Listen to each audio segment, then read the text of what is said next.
All right, chapter 10. There's been a tragic accident, and it's all my fault.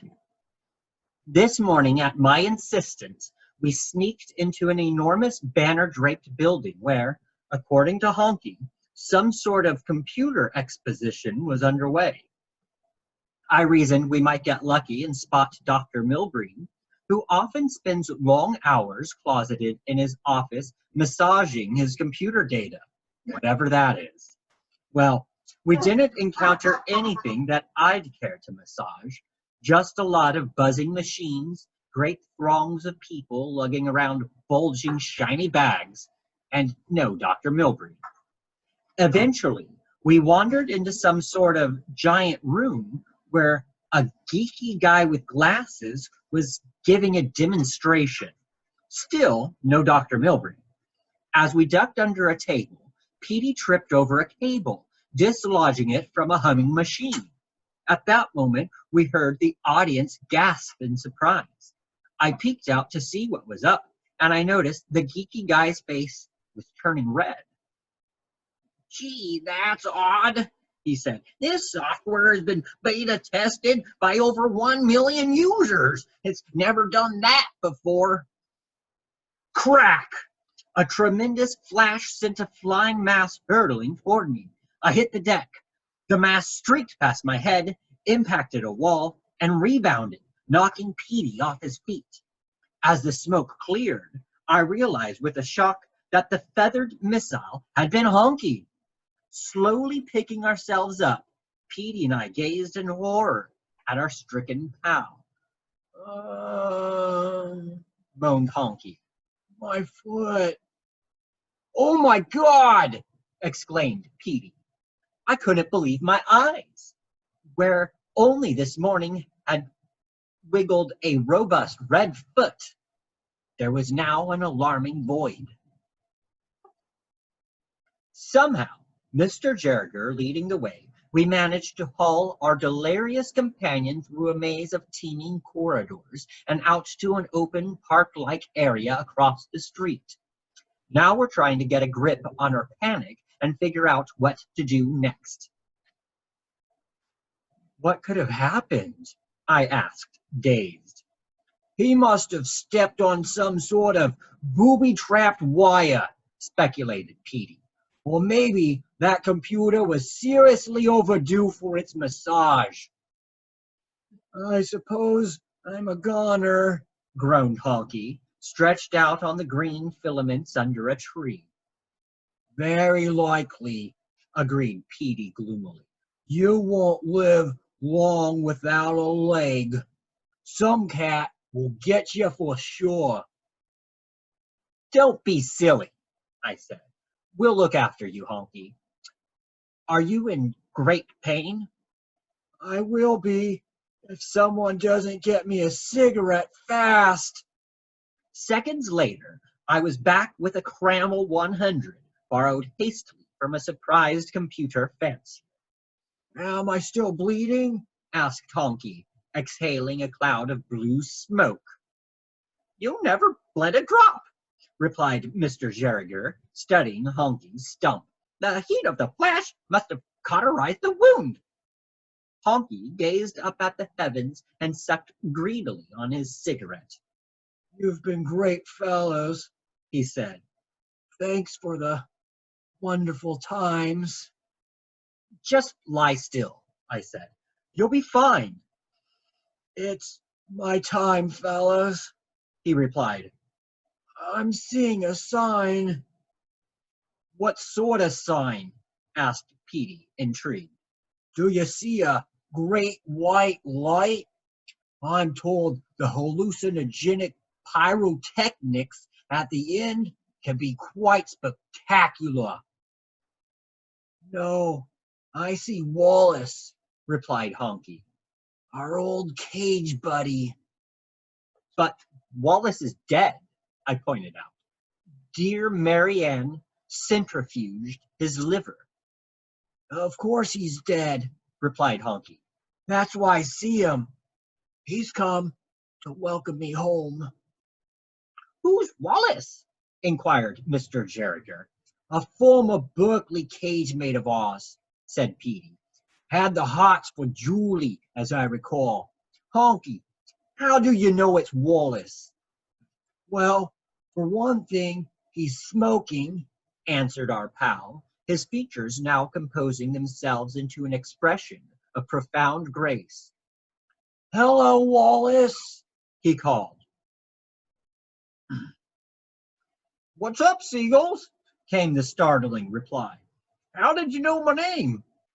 We looked up in amazement as Wallace himself flew down and landed beside our pal. The ghost puffed on his butt. It was comforting to know that in heaven smoking was permitted. Wallace, I said, does the phrase extra fries or the Nobel Prize mean anything to you? Wallace dropped his cigarette. Oh my God, pluck out my gizzard and call it pate. It's my long lost buddies. Wallace's improbable story of how he returned from the dead. Hey guys, all signs to the contrary. When I was sacked out on the bottom of the cage, I wasn't really expired. I was just sleeping it off. Next thing I knew, sweet Mary Ann was coming at me with the biggest knife I'd ever seen. And no, Robin, she wasn't just intending to cut some flowers for my funeral. That woman had dismemberment on her mind. So I panicked and flew out the window, all of which came as another big shock to me. This flying business, I mean. I guess I sort of made it up as I went along.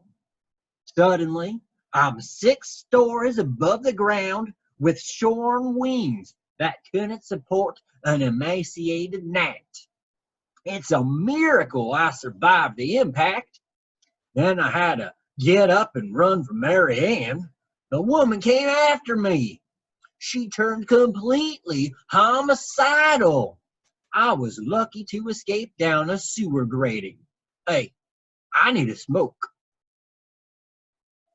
Good old Eldon, continued Wallace, returning with a fresh cigarette and resuming his tale. As a lab assistant, he sucked, but I really owe my life to that dude. After hiding in the sewer pipe and nearly being devoured by a pack of ravenous rats, I decided there was only one thing to do. Go home. I mean, the lab was the only home I'd ever known. All I could do was hope that Mary Ann had been restrained by then, or been arrested, or had her grants revoked. So I hid in some bushes until I saw Eldon come out on his lunch break. While he was smoking one of his funny cigarettes, I crawled unnoticed into his backpack. Then, undetected by Eldon, I rode back up to the lab where I received another terrifying shock. I heard Dr. Milgreen yelling at Mary Ann for not centrifuging my liver. He said my escape was imperiling their data. He said if he had to footnote the discrepancy in his papers, he was going to mention her by name. That's when she swore she would not rest until I was found, returned to the lab, and dissected. The words made my blood freeze. I realized that home was not a healthy place to be, even if they did provide free eats and plenty of cigarettes and booze. Too terrified to move, my liver numb with fright, I remained in the backpack. And you subsequently rode in the pack with Eldon to San Francisco? Asked Mr. Jerriger. Eventually, replied Wallace.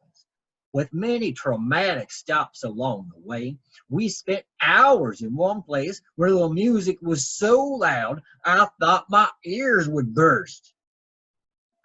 Eldon was probably rehearsing with his garage band, the Sniveling Idiots, said Petey. I hear they're dreadful.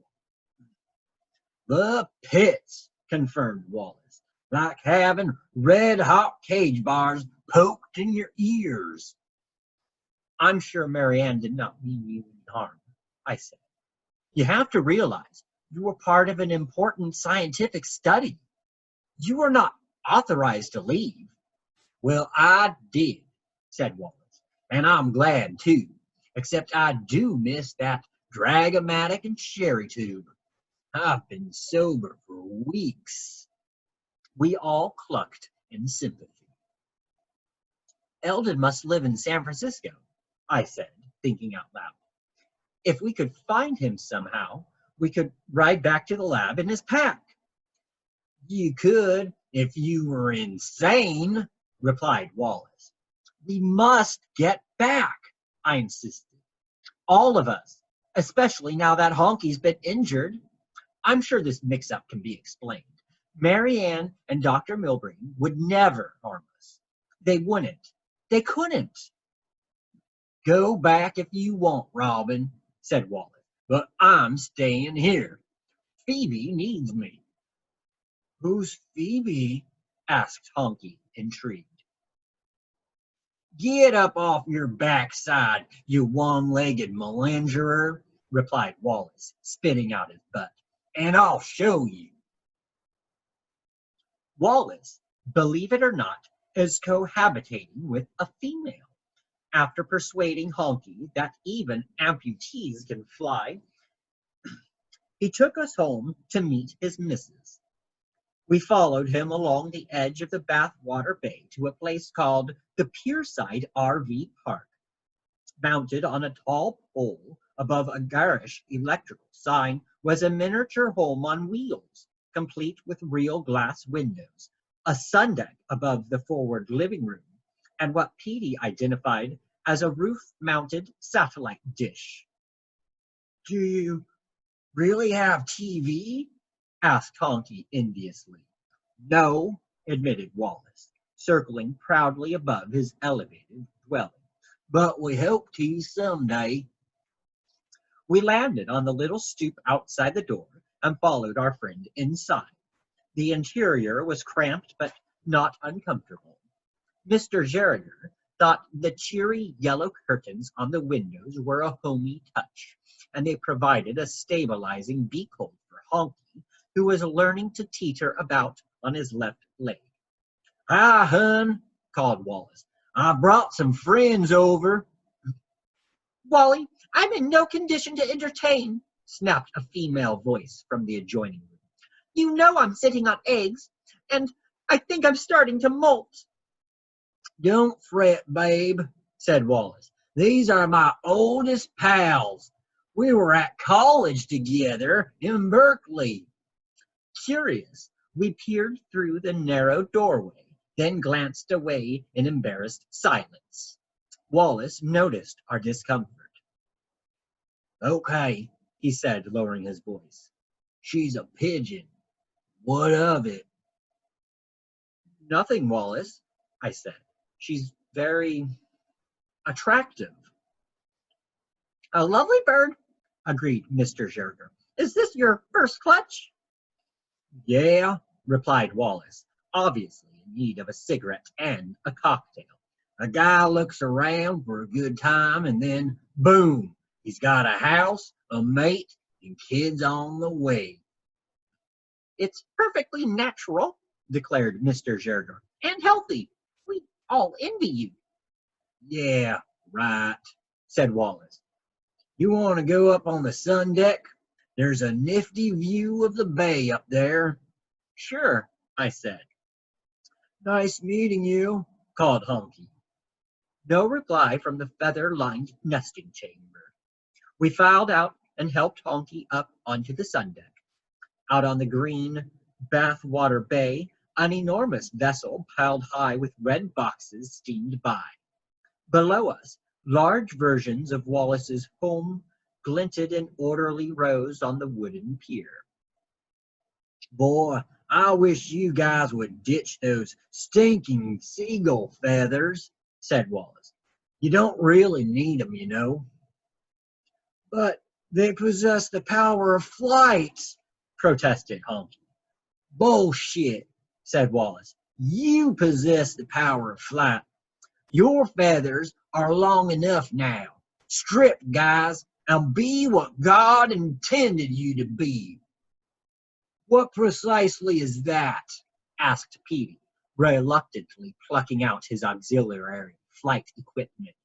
God, I wish I knew, said Wallace. But that's not the point. Men, there are 4 of us now, plus your parakeet pal. That's enough to do the job. What job? I asked. You mean find Sam Spade? Not exactly, dudes. He snorted.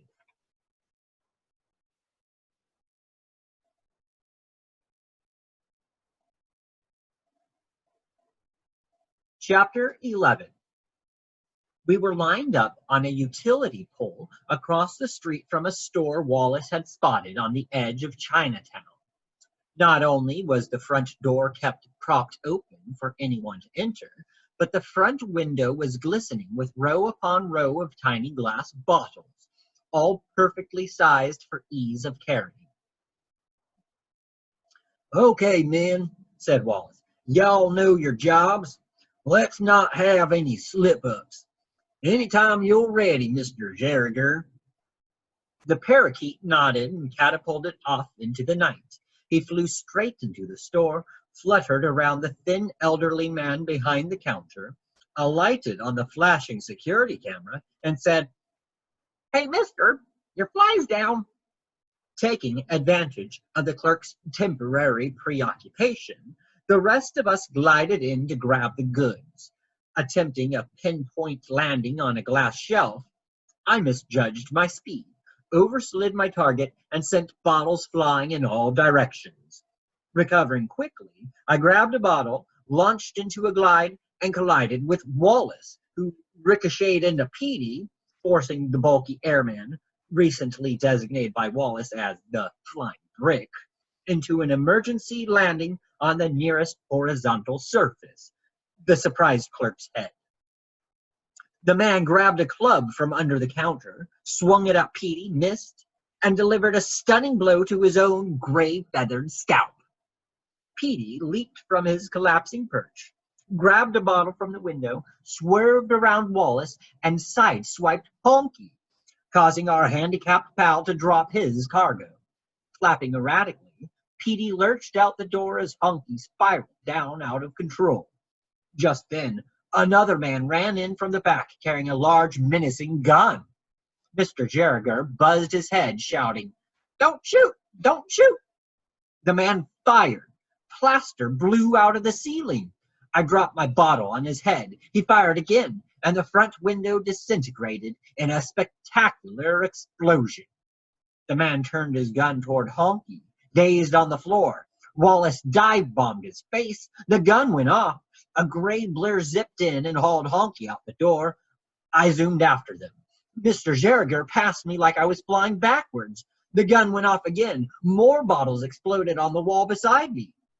Then I was outside and flying for my life as bullets whizzed around me. "I need a drink," said Honky, still dazed. "Well, keep your feathers on," muttered Petey. "You'll get one as soon as I figure out how to get this damn cap off."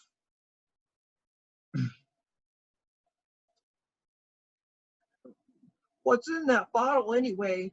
asked young Kinney, bouncing up and down in the center of the ventilation grate. "It's sherry," said Petey, pecking at the bottle top. "It's even better than the grate." "Get that bottle open," commanded the seagull, basking in the sensual updraft. "Hey, Honky, can I have a puff of your cigarette?" "Oh, sure," said Honky, passing him the nearly new mall paw that Wallace had swiped off a carousing police chief just moments before. Kinney inhaled, coughed, smiled, and inhaled again. "That's fine. Really swell. You guys really know how to party. What did you say you are again?" "We're people," explained Wallace, pecking feverishly at his bottle cap. "Yeah, I figured you dudes weren't really seagulls." Good thing you dropped that masquerade. Some guys in my flock might not take to that sort of thing so well. Sorry about your leg, Honky. Floating in the soothing wind, Honky smiled weakly at his rescuer. We'd like to thank you, Kenny, I said, for saving Honky's life. Weren't nothing, he replied, puffing away. Don't bogart that smoke, Kenny, said Petey, working on his bottle cap. Oh, sure, sorry. Kenny passed the butt to Mr. Geringer, who shuddered and passed it to me. Petey, do try to hurry, said Honky. My nerves are shot. You are fortunate, Honky, that your ass was not shot, replied Petey. And you are also fortunate that I had the resourcefulness and daring to escape with this bottle. I had a bottle too, protested Honky. Your big clumsy oaf who can't fly straight made me drop it. Well, the object of your slander just deduced how to open this bottle, retorted Petey, demonstrating for Wallace how to swivel off the cap. So show some gratitude and don't spill it. Honky took an eager swig, then carefully passed the bottle back to Petey, who drank and passed it to me. Meanwhile, Wallace's life-giving wine was rotating to Mr. Geringer and Kenny. Wow, this is great stuff, said Kenny. Excuse me a moment, fellows. 5 minutes later, the gull returned with a fresh bottle clutched in each foot. Kenny, exclaimed Honky, how on earth did you get those? The men were busy boarding up the windows, he explained, so I sneaked in. Kenny, you are proven moderately useful, said Petey. Your presence here is not entirely onerous. Thanks, Petey, he replied. Say, I was wondering, fellas, what do you suppose happened to my dad? A sudden pall fell over the party. Kenny was taking the bad news like a man. You're sure it was my dad? He asked. Alas, yes, said Mr. Geringer consolingly. I identified the remains myself. There wasn't much. Kenny sobbed. We all looked delicately away. Several minutes passed in contemplative wine guzzling. You know, I've been thinking, said Wallace, lying back in the sensual breeze as far overhead the rising moon gilded the tip of the pyramid an iridescent silver. I don't think it should come as any surprise to us that people can fly. Of course, it shouldn't, I agreed, passing an S&M of butt to Honky. Why is that, Wallace? Well, remember how Eldon was always talking about getting high? He obviously could fly. Odd, he never demonstrated that talent for us, remarked Pete. Of course, Eldon was the laziest person I've ever met, and flying is damn hard work. You should try it with one leg sometime, remarked Honky. The way I figure it, Honky, said Wallace, bogarting the wine, you just lightened up your load. Hell, I'd soft a leg too if I had the right equipment.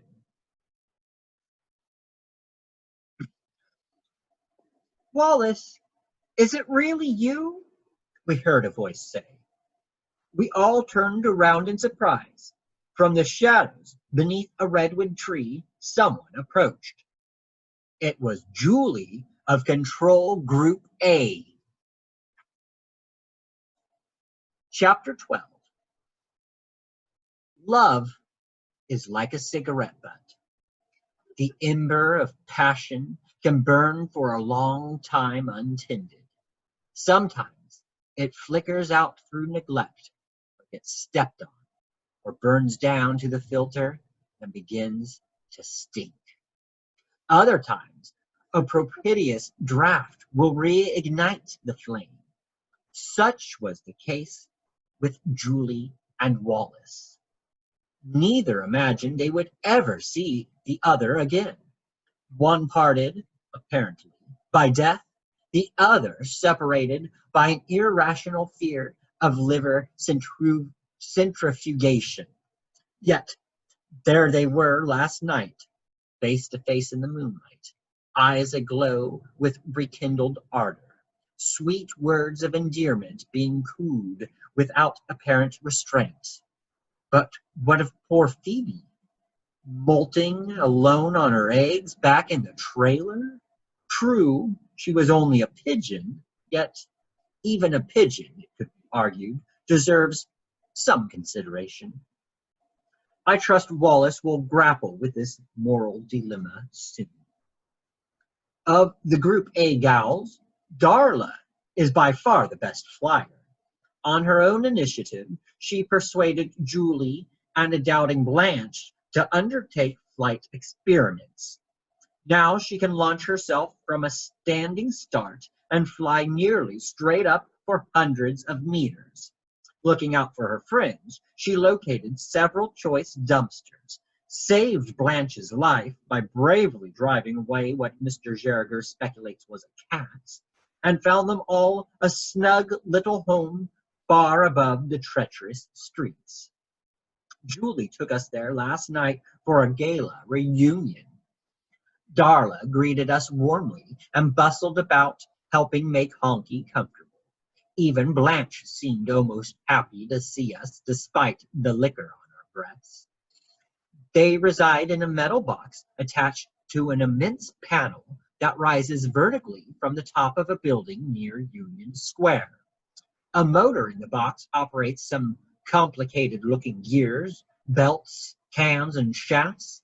A bit noisy and not something you'd want to snag your tail feathers in, but the heat from the rumbling motor nicely drives away the chill. The ladies have set up housekeeping on a spacious platform above a large, oily lever that slowly rotates back and forth. Very pleasant and nicely cat-proof, said Petey, gazing about. All this machinery puts one in mind of the Dragomatic. Most homey. Rather more dirty and smelly than I'd care for, sniffed Blanche. Very resourceful of you to find this place, Darla, I said. She smiled. Well, Robin, I was hoping it might help attract the notice of you fellows. How's that? I asked. Didn't you see the front? She asked. No, Darla, said Julie, snuggling next to Wallace. I brought them up the back way. Then come along, Robin, she said, brushing her wing against mine. You must see our beckoning message. Wallace, Petey, and Mr. Geriger came too. We flew behind Darla to the front of the panel, ablaze with light from an array of lamps along the top. My God, said Wallace, stunned. It's the biggest cigarette in the world. On the panel, the colossal head of a steely-eyed man in a house-sized hat gazed out across the city. His gloved, motorized hand moved the giant cigarette to his enormous lips. Then the tip of the cigarette glowed fiery red, the hand moved back, and a big cloud of white smoke puffed from the man's mouth. What does the lettering say? I asked, awed by the splendor of the arc-lit vision.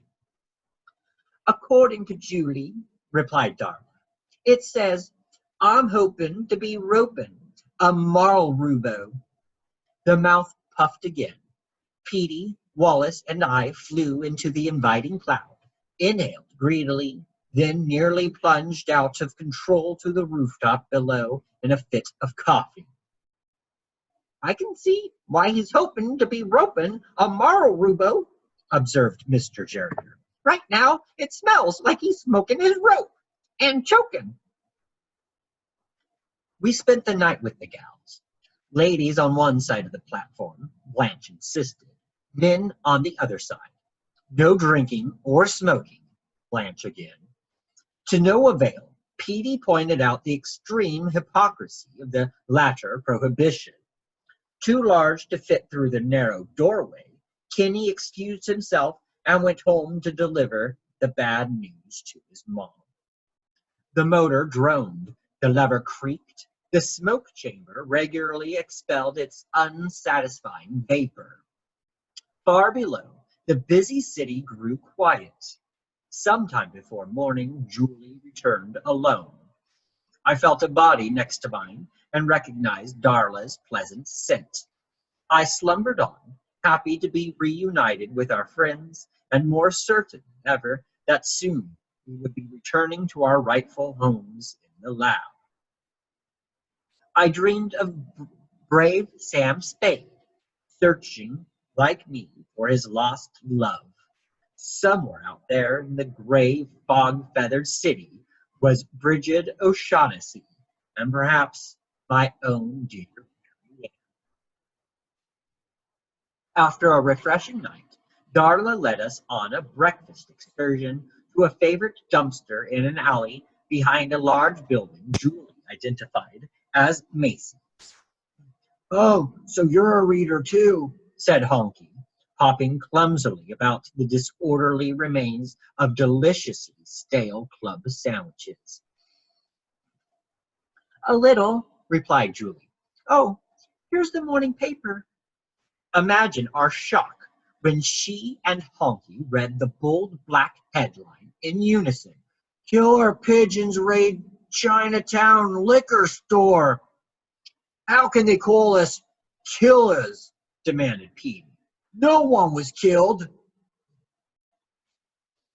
"Well, it says here the liquor store clerk received a mild concussion in the assault," noted Julie, still reading. "Self-administered, as I recall," I pointed out. "And why are they calling us pigeons?" demanded Honky. "I'm no pigeon." "The reporter probably was drunk and got his facts wrong," I explained. "I expect the later editions will be carrying an embarrassed retraction. I wonder if Wallace has heard about this." "That reminds me," said Julie. "I hope your friend Wallace is having a nice breakfast. Where do you suppose he is?" I exchanged discreet glances with my men. "I'm sure he's not far," I said. "Follow the buzzing flies," added Petey, quickly changing the subject. "They usually find the choicest morsels." When we had eaten our fill, I thanked the ladies for their hospitality and asked them to excuse us for a while. "I suppose you're slinking off to get drunk and smoke those horrible cigarettes," sneered Blanche. "Most perceptive as usual," replied Petey, belching. "Nothing of the kind," I said. "We intend to track down the famous detective Sam Spade." "Do be careful." Do be careful, Robin," said Darla. "We don't want to lose you again." "Don't worry," I replied, surprised and touched by her tender expressions of concern. I peered in through the grimy window. 5 meters away, Effie was puffing on a Lucky Wham and watching two-dimensional exercises cavort inside the black box. "I can't believe I actually flew up this high," said Honky, gazing nervously over the edge. "Man, these heights are terrifying." "Don't look down," I advised. "Hey, I bet Wallace wishes he had that TV." "She doesn't look to be in a hurry to get to the office," observed Pete. "Probably hasn't bloodied her wings enough yet this morning," replied Honky. "Your Mr. Spade must be extremely flexible in his secretarial requirements, observed Mr. Gerringer. Or else she's exploiting some deep-seated mother complex of his. 4 hours later, Effie had styled her removable head feathers, rubbed a hot metal implement over several dresses, laundered an odd undergarment Petey identified as a brassiere, smoked 8 Lucky Whams, and flipped through 2 magazines. Now she's watching the black box again. Hey, Robin, said Honky, warming his stump in the sun. How can you tail someone if they never leave their apartment? I don't know, Honky. I'm new at this detective business. We'll just have to be patient. 2 hours later, more magazines, more box watching, 6 more Lucky Whams. Honky got a headache from boredom and is now stretched out on the ledge with his head under his wing. Mr. Gerringer has been psychoanalyzing Petey and has come to the preliminary conclusion that our pal is a large aggregation of quivering neuroses. I could have told that. 19 minutes later, the window suddenly slid open and Effie peered out. The suspect blew our cover. Hiya, fellas, she said. Long time no see. Hey, who's your decorative budgie buddy? Don't mess with me, Argentina, hissed Mr. Gerringer. Uh-oh, she exclaimed. One of us has had a little accident. This could be disastrous for your dancing career, mon chéri. Good thing you come to your Aunt Effie. The suspect turned away from the window to rummage through a cluttered drawer in her untidy bureau. She may be going for a gun, warned Petey. Effie returned with a small glittering object clutched in her withered, spotted wingtips. I think this should do nicely, she said, catching Honky by surprise and slipping the object on his stump. Hey, fellas, I can walk, he exclaimed, strolling about the window sill on his glittering peg. Very nice, said Effie. Very classy, too. It's the top of a cross fountain pen that a gentleman friend gave me in 1954. Nice, but I'd been expecting a ring. I misplaced the pin and the fella years ago. Real 14-karat gold. Good thing you and your Aunt Effie never throws anything out. Say, how about a Lucky Whams for all? I'm not sure Mr. Spade would approve, but we stayed for smokes with the suspect and sampled a refreshing beverage called gin. Quite nice. A direct jolt to the cerebral cortex is how Petey described the fiery liquid. And that is where we will end for tonight.